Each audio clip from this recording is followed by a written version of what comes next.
আপনি কিছু কথা বলছেন টেলিভিশনের সামনে, আমরা দেখেছি, সারা বাংলাদেশের লোক দেখছে। তো আপনি বলছেন, একবার বলতেছেন যে আমি ওয়াশরুমে গেছিলাম, এই সুযোগে ধর্ষণ হয়েছে। নাউজুবিল্লাহ মিন যালিক, আপনারা কি বোঝেন একটা ছোট বাচ্চা মেয়ে কি নিয়ে আপনারা কোয়েশ্চেন করতেছেন? আমি তো ওইটাই বলি না, আমি বলছিলাম আমি ঘুমাইছিলাম, যখন বাথরুমে উঠছি সেই সময় দেখি যে ওইখানে পড়ে রয়েছে, এইটাই বলি। মাগুরার আসিয়ার ঘটনার সঙ্গে এবার ফেসে যাচ্ছে কি তাহলে তার আপন বড় বোন? কেন, কিভাবে ফেসে যাচ্ছেন তিনি, কি বলছেন তিনি, জানতে সম্পূর্ণ ভিডিওটি দেখে সঙ্গেই থাকুন। আসিয়া ঘটনাটি যেন সমগ্র দেশ জুড়ে একটা আতঙ্ক তৈরি করেছে।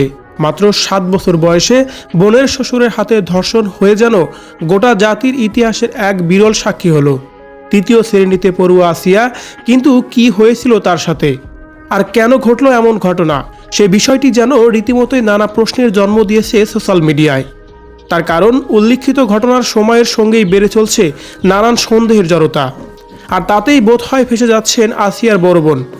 আসিয়ার প্রতি যে অমানবিক নির্যাতন হয়েছে সেটা কোনো জাতির জন্যই কাম্য নয়। এতে শুধু ধর্ষণের মাঝে সীমাবদ্ধ তা নয়, সময়ের সঙ্গে বেড়েই চলছে আসিয়ার প্রাণনাশকের আশঙ্কাও। কিন্তু এমন ঘটনা বড় বোন বাড়িতে থাকাকালীনই তোই ঘটেছে। তাহলে তিনি তখন কি করতেছিলেন বা কতটুকুই জানেন তিনি, সেই প্রশ্নেই যেন তালগোল পাকিয়ে ফেলেছেন আসিয়ার বড় বোন।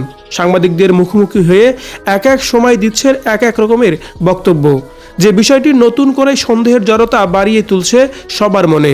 আসলে আপনার আপন বোন, বিষয়টা সেইভাবেই আসলে বলতে হবে। আর এখানে যে আপনি আপনার স্বামীরে বাঁচাই দিলেন বা আপনার শ্বশুরে বাঁচাই দিলেন, এরকম না। কিন্তু বোনের শ্বশুরের হাতে ধর্ষণ গল্পটা সকলেরই জানা, কিন্তু তার সঙ্গে এমন ঘটনা কি হঠাৎ করেই ঘটে যাওয়ার কথা, নাকি তা পূর্ব পরিকল্পিত?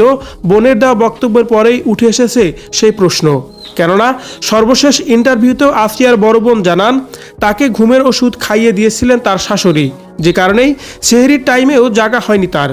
আর তার মধ্য দিয়েই ছোট বোনের সঙ্গে এমন এক নিপীড়ন ঘটনা, যেটা তিনি কোনোভাবেই আঁচ করতে পারেননি। তবে তার পূর্বের এক এক সময়ের এক এক রকমের স্বীকারোক্তির কারণ হিসেবে বলেন, তিনি মানসিকভাবেই সুস্থ নেই, তার মাঝে বোন হারানোর কষ্ট আর ভিত্তি সবটাই আছে, যে কারণে এই ঘটনাটি ঘটার পরেও নানা রকম এলোমেলো মন্তব্য তিনি করেছেন। এতপর তার স্বীকারোক্তি এই কথাটিই প্রকাশ করে যে এর সঙ্গে তার শ্বশুর বাড়ি পুরো পরিবারই জড়িত, যা তিনি শুরুতেই বলেছিলেন। কিন্তু কেন ঘটলো এমন ঘটনা, সে বিষয়ে এখন পর্যন্ত কোনো স্পষ্ট তথ্য জানা যায়নি।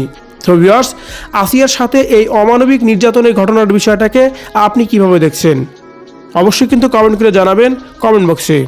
সবকিছু উল্টো পাল্টে গেছে, এক কথায় মানুষ সবসময় বারবার জিজ্ঞাসা করে, আমার তার ভিতরে উল্টো পাল্টা